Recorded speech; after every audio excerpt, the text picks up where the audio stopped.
নমস্কার, আমি সুচিত্রা পিঠাবিলাসী রান্নাঘরে আপনাদের সবাইকে স্বাগত জানাই। আজ আমি আপনাদের সাথে একটি নতুন ধরনের পিঠার রেসিপি শেয়ার করব। এই পিঠাটি যখন আমি প্রথমবার খেয়েছিলাম আমার কিন্তু ততটাও ভালো লাগছিল না। এখন যখন আমি মাঝে মাঝে তৈরি করি আর খাই, এখন কিন্তু আমার খুব ভালো লাগে। আমি এই পিঠাটি কিভাবে তৈরি করলাম চলুন দেখে নেওয়া যাক। সর্বপ্রথম আমি নিয়ে নিয়েছি 1 কাপ সুজি, মোটামুটি 100 গ্রাম। তারপর দিয়ে দিলাম চিনি। আপনারা কীরকম চিনি খাবেন সেই অনুযায়ী চিনিটা দেবেন। তার সাথে দিয়ে দিলাম বেকিং পাউডার আর হালকা একটু লবণ। আর তারপর দিয়ে দিলাম চালের গুঁড়ো। আমি এখানে শুকনো চালের গুঁড়ো ব্যবহার করেছি, আপনারা চাইলে ভেজাটাও ব্যবহার করতে পারেন। তারপর আমি সবকটা জিনিসকে ভালো করে সুন্দরভাবে মিশিয়ে নিলাম। আমার মেশানো হয়ে গেছে। এবার আমি হালকা কুসুম গরম দুধ দিয়ে ডোটা তৈরি করে নিব। আর হ্যাঁ, এখানে কিন্তু একবারই সম্পূর্ণ দুধ দিলে ব্যাটারটি ভালো হয়ে তৈরি হবে না, তার জন্য আমি হালকা হালকা দুধ দিচ্ছিলাম ও সুন্দরভাবে মিশিয়ে নিচ্ছিলাম। এই যে দেখুন, আমার মেশানো প্রায় কমপ্লিট। এরকম একটা শক্ত ডো তৈরি করে আমি মোটামুটি 10 থেকে 15 মিনিটের জন্য রেস্টে রেখে দিব। আজকের পিঠাটা আমি কাঁঠাল দিয়ে তৈরি করব, তার জন্য আমি কাঁঠালের শাঁসগুলো ভালোভাবে সুন্দর করে ছুটিয়ে নিলাম। তারপর কাঁঠালের শাঁসগুলো থেকে কাঁঠালের বীজগুলো ভালোভাবে বের করে নিলাম।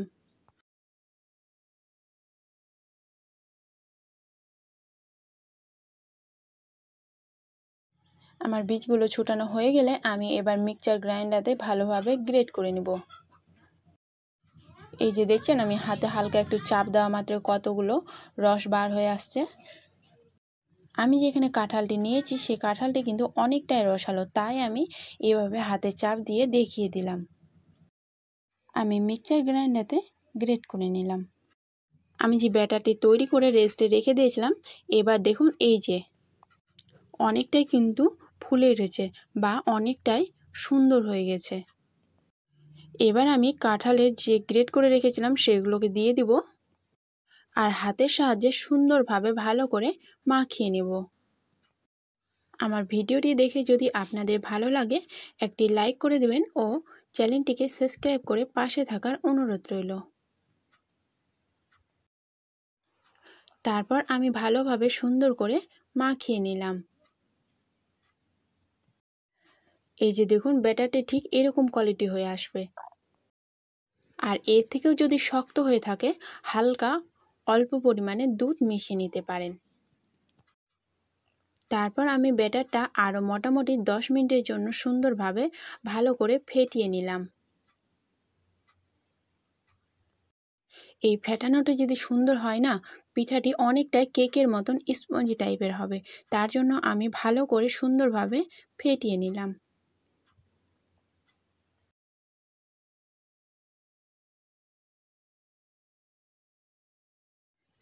ফেটানো হয়ে গেছে, আমি আবারও মোটামুটি 5 মিনিটের মতন রেস্টে রেখে দিলাম।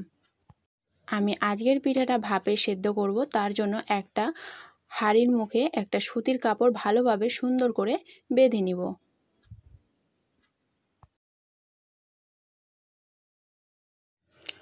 হালকা যখন জলটা ফুটিয়ে আসবে তখন এরকম 2 চামচ ঘি নিয়ে কাপড়টাতে ভালোভাবে মাখিয়ে দিতে হবে, বা আপনারা চাইলে ব্রাশ দিয়েও সুন্দরভাবে কাপড়টাতে ঘিটা লাগিয়ে নিতে পারবেন।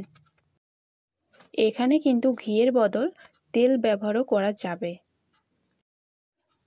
তারপর জলটা যখন ফুটতে লাগবে এরকম করে আমি একটা বাটিতে করে আমি যে ডোটা তৈরি করে রেখেছিলাম সেটা এবার দিয়ে দিলাম। তারপর উপর থেকে আমি কিশমিশ বা আরও অন্যান্য জিনিস যদি দিতে চান তাহলে সেগুলোকে ভালোভাবে সুন্দর করে বসিয়ে দিতে হবে।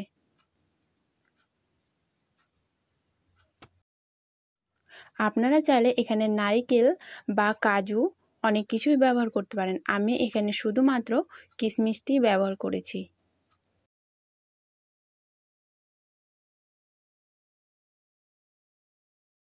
ভালো করে বসিয়ে দেওয়ার পর একটা ঢাকনা দিয়ে মোটামুটি আমি 20 মিনিটের মতন সুন্দরভাবে ফুটিয়ে নিব। 20 মিনিট পর আমি ভালো করে চেক করে দেখব যে হয়েছে কি না।